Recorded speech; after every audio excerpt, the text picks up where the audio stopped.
ওয়াইদাল মাউউদাতু সুইলাত বিআইয়ি যামবিন কুতিলাত ওয়াইদাল মাউউদাতু সুইলাত বিআইয়ি যামবিন কুতিলাত। কিয়ামতের দিন ওই ছোট্ট মেয়েটাকে জিজ্ঞেস করা হবে, সেই ছোট্ট কন্যাটাকে প্রশ্ন করা হবে, কি অপরাধে, কোন অপরাধে তোমার বাবা তোমাকে হত্যা করেছিল। কিয়ামতের দিন সেই ছোট্ট মেয়েটাকে জিজ্ঞেস করা হবে, কি অপরাধে, কোন অপরাধে তোমার বাবা তোমাকে হত্যা করেছে।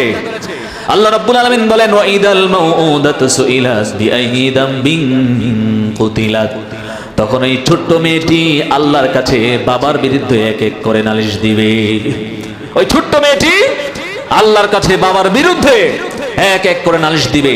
এই ছোট্ট মেয়েটির কথা অনুযায়ী সেদিন বাবাকে কঠিন বিচারের কাঠগড়ায় দাঁড়াতে হবে, ঠিক কিনা বলে।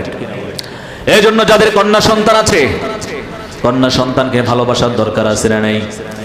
কন্যা সন্তানদেরকে ভালোভাবে লালন পালন করার দরকার আছে না নেই? নাকি ঘৃণা করবেন, বেইনসাফ করবেন, জুলুম করবেন?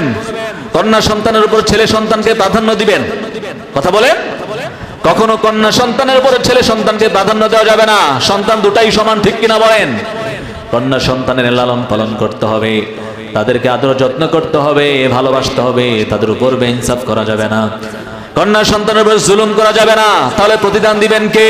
আল্লাহ রাব্বুল আলামিন তার প্রিয় হাবিবকে এমন একটি সময়, এমন একটি যুগে, এমন একটি মুহূর্তে পৃথিবীতে পাঠালেন, যে সময় পৃথিবীতে মানবতা বলতে কিছুই, যে সময় পৃথিবীতে মানবতা বলতে কিছুই ছিল না। এমন কোন জুলুম ছিল না, এমন কোন অন্যায় অত্যাচার পাপাচার ছিল না যেটা সমাজের মধ্যে হতো না। সমাজের মধ্যে জুলুম, নির্যাতন, অত্যাচার, পাপাচার, জানা ব্যভিচার সবকিছুর সয়লাভ ছিল। এমন কোন অন্যায় অত্যাচার ছিল না, এমন কোন পাপাচার ছিল না, এমন কোন গুনার কাজ ছিল না, পাপের কাজ ছিল না যে মানুষ করতো না। মানুষ এক আল্লাহকে চিনতো না, এক আল্লাহকে ভুলে গিয়েছিল। তারা এক আল্লাহর গোলামি করত না। এক আল্লাহর গোলামি না করে, এক আল্লাহর হুকুম না মেনে, এক আল্লাহর দাসত্ব না করে তারা অসংখ্য দেবদেবী মূর্তির পূজা করত, আল্লাহর সাথে নাফরমানি করত, আল্লাহর অবাধ্য হয়ে জমিনে চলাফেরা করত। প্রতি মুহূর্তেই তারা আল্লাহর সাথে শিরিক করত। সমাজের মধ্যে জোর যার মুল্লুক তার, এই নীতির প্রচলন ছিল। ধনীরা সমাজ পরিচালনা করত, সমাজের নেতৃত্ব দিত, আর গরিবদেরকে মানুষ মনে করা হতো। কথা বলেন। গরিবদেরকে মানুষ মনে করা হতো না, গরিবদেরকে অবহেলা করা হতো, গরিবদেরকে অবজ্ঞা করা হতো, তাদেরকে মানসিক নির্যাতন করা হতো, ঠিক কিনা বলেন? The rich people were the leaders of the society and the poor people were their subjects. সমাজের মধ্যে ধনীরা ছিল নেতা আর গরিবরা ছিল তাদের, কথা বলেন, তাদের প্রজা। আজও আমাদের দেশে জাহেলিয়াতের এই চিত্র আছে না নাই? কথা বলেন, আছে না নাই? ধনীরা সমাজের নেতৃত্ব দিচ্ছে, সমাজের লিড দিচ্ছে, ভালো কথা, কিন্তু গরিবদের উপর জুলুম নির্যাতন আছে না নাই? গরিবদেরকে মানুষ মনে করা হয় না, তাদেরকে প্রাপ্য সামাজিক মর্যাদা দেওয়া হয় না, ঠিক কিনা বলেন? যত নেগলেক্ট করা যায়, যত অবজ্ঞা অবহেলা করা যায় গরিবদের সাথে আছে না নাই? কথা বলেন। আচ্ছা, আবার জাহিলি যুগে সমাজের মধ্যে নারী পুরুষের অবাধ মেলামেশা ছিল। নারী পুরুষ অবাধে মেলামেশা করতো, নারীদেরকে কোনো সামাজিক মর্যাদা দেওয়া হতো। সমাজে নারীদের কোনো মর্যাদা ছিল না। নারীদেরকে শুধুমাত্র ভোগের পণ্য মনে করা হতো। কিসের পণ্য? নারীদেরকে শুধু ভোগের পণ্য মনে করা হতো। নারীদের সাথে পশুর মতো আচরণ করা হতো। একাধিক পুরুষ মিলে একজন নারীর সাথে মেলামেশা করতো, নাউজুবিল্লাহ। আবার অনেক পুরুষ বীর সন্তান লাভের আশায়, শক্তিশালী সন্তান লাভের আশায়, অনেক পুরুষ বীর সন্তান লাভের আশায়, শক্তিশালী সন্তান লাভের আশায় তার স্ত্রীকে আরেক বীর পুরুষের কাছে পাঠাতো। আবার দেখা যেত বাবা মারা গেলে সন্তানেরা তাদের সৎ মায়ের সাথে জানা ব্যভিচারে লিপ্ত হতো, বলি নাউজুবিল্লাহ। নারীদের কোনো অধিকার ছিল না, সামাজিক কোনো মর্যাদা ছিল না। Women were considered mere object of consumption. নারীদেরকে শুধুমাত্র ভোগের পণ্য মনে করা হতো। কিসের পণ্য? ভোগের পণ্য মনে করা হতো, পশুর মতো আচরণ করা হতো। সমাজের মধ্যে কন্যা সন্তান হওয়া এটা অনেকেই লজ্জার মনে করতো, অপমানের মনে করতো। সমাজের মধ্যে কন্যা সন্তান হওয়া এটা অনেকেই লজ্জার মনে করতো, অপমানের মনে করতো। ফলে অনেক বাবাই কন্যা সন্তান হলে মুখটাকে কালো করে ফেলতো, বেজার হয়ে যেত, রাগান্বিত হয়ে ক্ষুব্ধ হয়ে নিজের ফুটফুটে কন্যা সন্তানটিকে জীবন্ত অবস্থায় মাটিতে পুঁতে নির্মমভাবে হত্যা করে ফেলতো। বলি নাউজুবিল্লাহ। কতটা নিকৃষ্ট, কতটা হিংস্র হলে নিজের ফুটফুটে কন্যা সন্তানকে জীবন্ত অবস্থায় মাটিতে পুঁতে নির্মমভাবে হত্যা করতে পারে। Could you imagine that? আপনি কল্পনা করতে পারেন?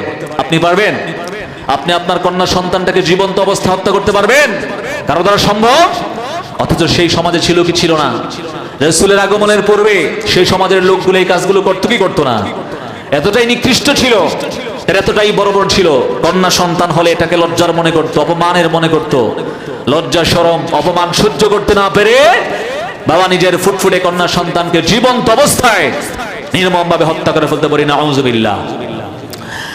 এমন ভয়ঙ্কর পরিস্থিতিতে, এমন ভয়ঙ্কর সময়, এই অন্ধকারাচ্ছন্ন পৃথিবীটাকে আলোকিত করার জন্য, পথহারা মানুষগুলোকে পথের দেশে দেওয়ার জন্য, জাহান্নামের দিকে ছুটে যাওয়া মানুষগুলোকে জান্নাতের দিকে নিয়ে আসার জন্য লক্ষ কোটি প্রাণের স্পন্দন, নবীদের নবী, আখিরি নবী, সর্বশেষ সর্বশ্রেষ্ঠ নবী মুহাম্মদুর রাসূলুল্লাহ সাল্লাল্লাহু আলাইহি ওয়াসাল্লামকে দুনিয়াতে পাঠালেন কে? জাহেলি যুগে বিশ্বনবীর আগমনের পূর্বে কন্যা সন্তানদেরকে জীবন্ত অবস্থায় হত্যা করা হতো। সমাজের মধ্যে পুত্র সন্তানের কদর ছিল। কিসের কদর ছিল? পুত্র সন্তানের।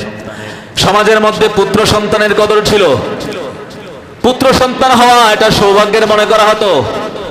পুত্র সন্তান হওয়া সম্মানের মনে করা হতো, কল্যাণের মনে করা হতো। পুত্র সন্তান বড় হয়ে বীর যোদ্ধা হবে, সন্তান বড় হয়ে বীর যুদ্ধ হবে, বাবার কাজে সহযোগিতা করবে, পরিবারের ধারক বাহক হবে, বংশের বাতি জ্বালাবে।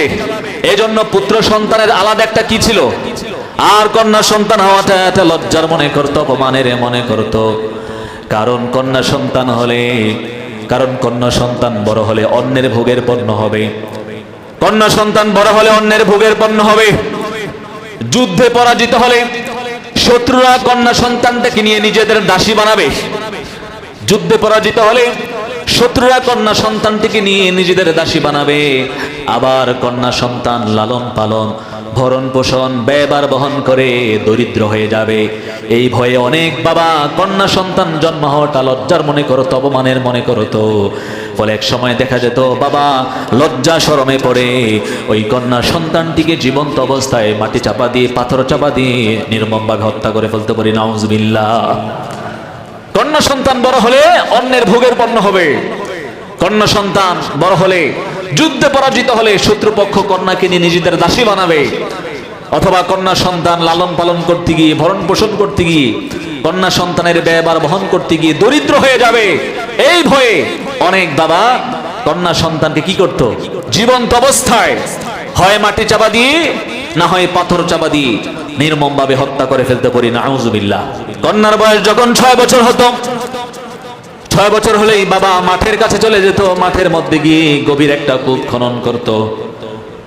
কূপ খনন করার পর এবার বাবা এসে বাড়িতে স্ত্রীকে বলতো, ওগো আমার স্ত্রী, কন্যা সন্তানটিকে দাও, আজকে তাকে নিয়ে ঘুরতে যাব, আজকে তাকে নিয়ে বেড়াতে যাব।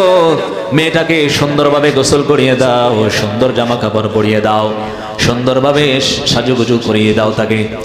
স্বামীর কথা শুনে স্ত্রী খুশি মনে আনন্দ চিত্তে তাড়াতাড়ি করে কন্যা সন্তানটিকে গোসল করিয়ে দিত, সুন্দর পোশাক পরিয়ে দিত, সুন্দরভাবে সাজিয়ে গুজিয়ে বাবার হাতে তুলে দিত, স্বামীর হাতে তুলে দিত।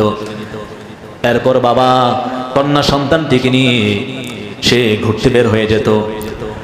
কন্যা সন্তানটিকে নিয়ে বের হয়ে যেত, হাঁটতে হাঁটতে ওই মাঠের কাছে চলে যেত। মাঠের কাছে চলে যাওয়ার পর আস্তে আস্তে করে কন্যা সন্তানদের সাথে মিষ্টি মিষ্টি কথা বলে খনন করা ওই কূপের কাছে চলে যেত। কূপের কাছে গিয়ে বাবা তখন বলতো, আমার মেয়ে দেখে যাও, দেখো তো কূপটা কত সুন্দর, কূপের মধ্যে এটা কি দেখা যায়, দেখো কূপের ভিতরে এটা কি দেখা যায়, কূপটা কত সুন্দর। তখন সরল মনা অবুঝ কন্যা সন্তানটি বাবার কথা শুনে, না বুঝে না জেনে কূপের মধ্যে কি আছে তা দেখার জন্য যখন কূপের কাছে যেত, তখন নির্দয় নিষ্ঠুর পাষাণ বাবা পিছন থেকে হঠাৎ করে ধাক্কা দিয়ে মেয়েটাকে কূপের মধ্যে ফেলে দিত। কন্যা সন্তানটি বাঁচার জন্য চিৎকার করত, আর্তনাদ করত, আকুতি মিনতি করত, কিন্তু নির্দয় নিষ্ঠুর পাষাণ বাবার মন গলতো না। মাটি চাপা দিয়ে, পাথর চাপা দিয়ে জীবন্ত অবস্থা নির্মমভাবে হত্যা করে চলে আসতো। নাউজুবিল্লাহ বলেন।